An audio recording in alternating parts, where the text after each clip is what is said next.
Bonjour, je vais corriger l'exercice 3 du TD18. C'est un exercice où on étudie un chauffage, enfin un modèle très simplifié, voire simpliste d'un chauffage par induction. Donc la casserole, je la modélise, vous allez voir vraiment très simplement. La casserole se résume à une spire. Une spire de courant comme ça, donc évidemment c'est très simpliste. Là où ça pourrait se rapprocher d'un système réel, c'est dans le fond de la casserole. En fait, on a des courants de ce type-là dans le métal, des courants qui tournent. Donc, il faut imaginer là, on pourrait dire que c'est le fond de la casserole, et vous avez des courants qui tournent sur toute la surface, sur tout le fond de la casserole, sur tout le fond de la casserole. Donc, nous, on va faire dans cet exercice un modèle simplifié, et on va constater qu'effectivement, on peut, par induction, il faut imaginer qu'il y a un système non représenté qui crée un champ magnétique variable et qui s'applique sur la casserole. Donc ici vous avez le champ magnétique qui au niveau du plan OXY est comme ceci et il est uniforme. Il dépend du temps mais il est uniforme. Ça veut dire que si je prends un instant donné, à deux endroits distincts c'est le même champ magnétique, mais si je prends l'instant d'après ça a changé. Et on vous demande l'intensité I qui parcourt le fil et ensuite la puissance instantanée pour vous montrer que ça chauffe. Alors, quand vous avez un exercice comme ça, on fait un schéma électrique équivalent. Donc, schéma électrique équivalent.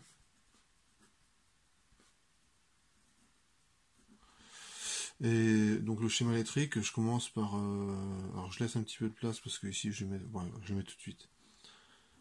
Votre fil, il doit être un petit peu résistif. Alors on verra qu'il ne faut pas qu'il soit trop résistif, mais il faut qu'il y ait une résistance.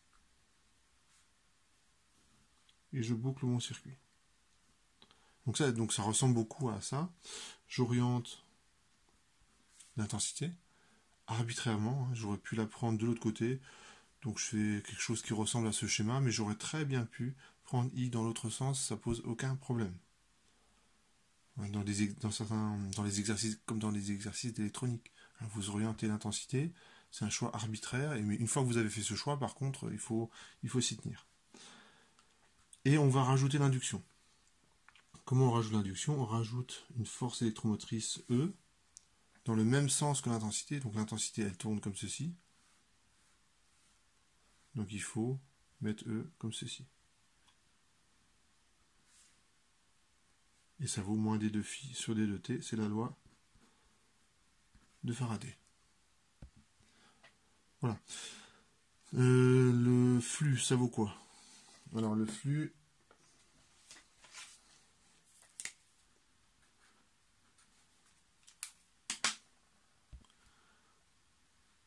ça va être assez simple dans ce cas-là. Regardez, le champ magnétique, il est... alors, cette quantité peut être négative.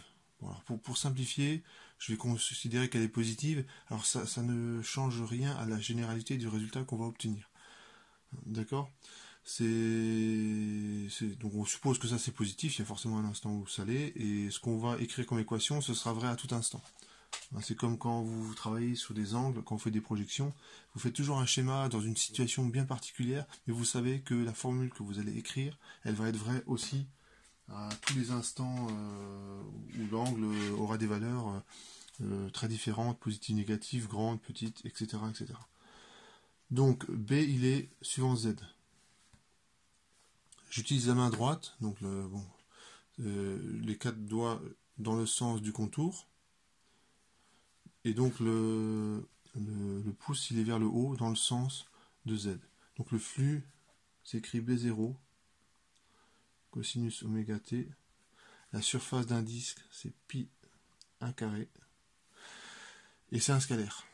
Donc là je peux calculer la dérivée temporelle. Donc là j'ai tenté de représenter une main droite, ce truc là, qui vous montre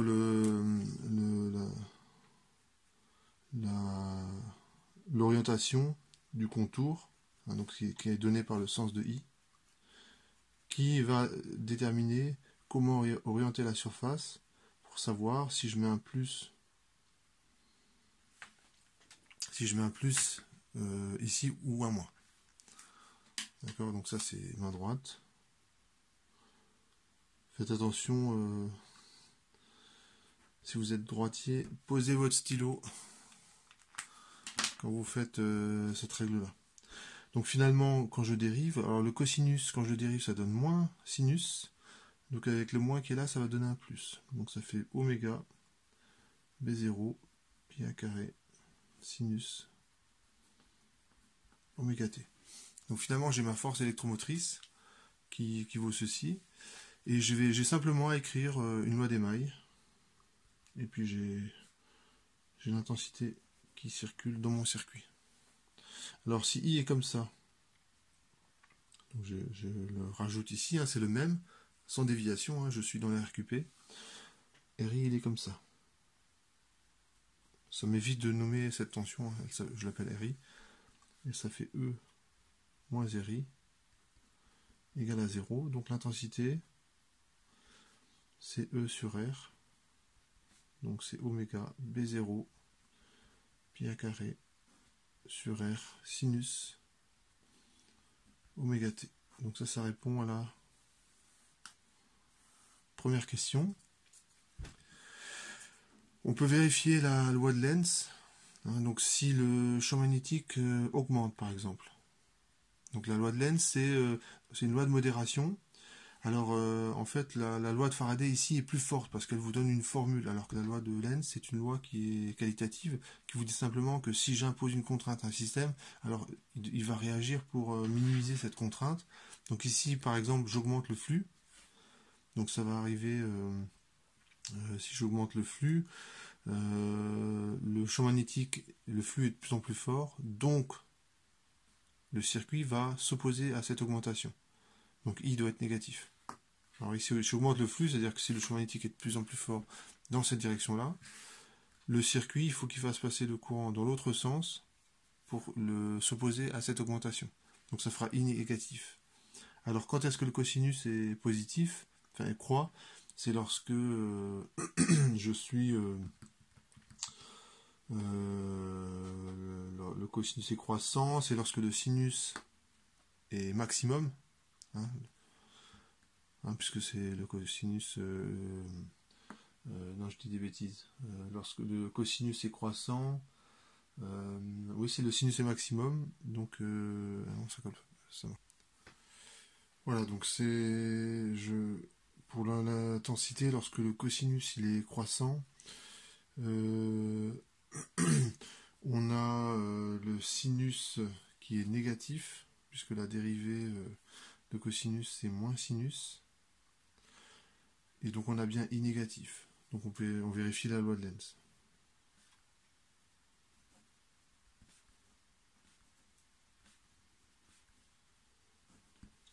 Donc je peux peut-être faire un petit graphe pour expliquer ça. Voilà, donc je l'ai écrit comme ça.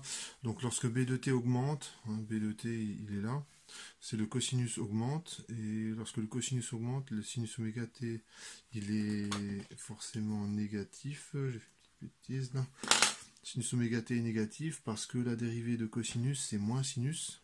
Donc si moins sinus est positif, ça veut dire que le sinus est négatif.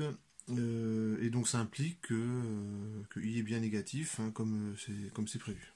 Voilà. Donc pour la question 1, pour la question 2, puis après la question 3, ça va être facile, hein, une fois qu'on a l'intensité.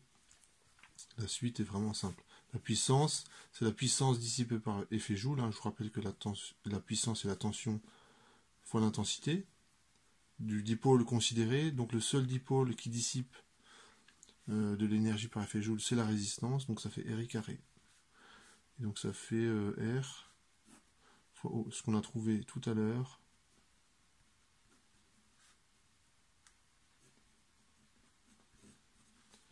Donc on a une puissance. Alors là, on a une simplification. Il y a un R carré au dénominateur.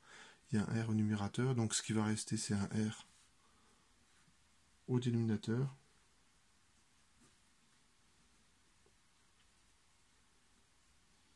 Donc, à puissance 4 du coup. Sinus carré de oméga t sur R. Donc, et on demande la puissance moyenne dissipée, donc ça c'est facile, hein. On sait que la moyenne d'un sinus carré, c'est 1/2. Donc j'utilise un résultat très simple, hein. La moyenne d'un sinus carré, c'est 1/2. Donc j'ai finalement oméga carré, P0 carré, pi carré à puissance 4 sur 2R. Voilà pour la puissance moyenne. Alors ce que vous remarquez, c'est que la puissance elle est d'autant plus grande que la fréquence est grande. Donc quand vous avez un chauffage par induction, vous avez intérêt à travailler avec des fréquences relativement élevées. Il faut prendre une résistance plutôt faible, donc ça c'est a priori contre-intuitif, hein, puisqu'on a besoin de l'effet Joule, et quand on regarde la formule finale, il ne faut pas qu'il y en ait de trop.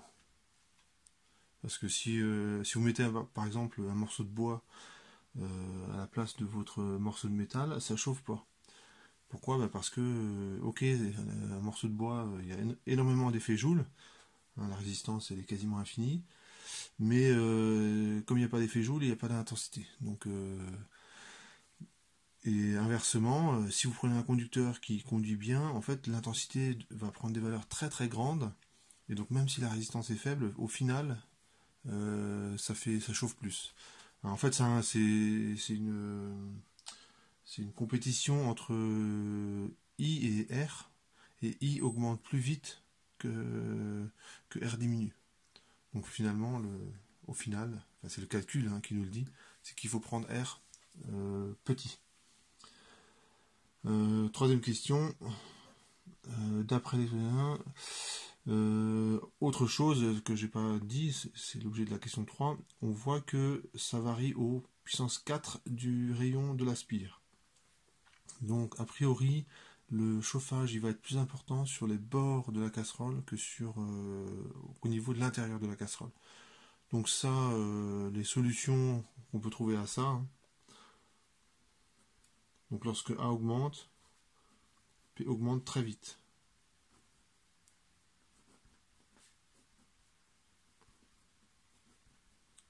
Donc les solutions proposées à ça, c'est peut-être quand à l'intérieur de la partie, le fond de la casserole, vous pouvez vous arranger pour qu'il y ait certaines parties qui conduisent mieux. Alors je ne sais pas quelles sont les solutions proposées, ou vous ne faites rien et vous considérez que la chaleur se répartit bien dans le métal, qui est aussi un bon conducteur de la chaleur. Voilà pour cette... normalement j'ai répondu à toutes les questions de cet exercice 3.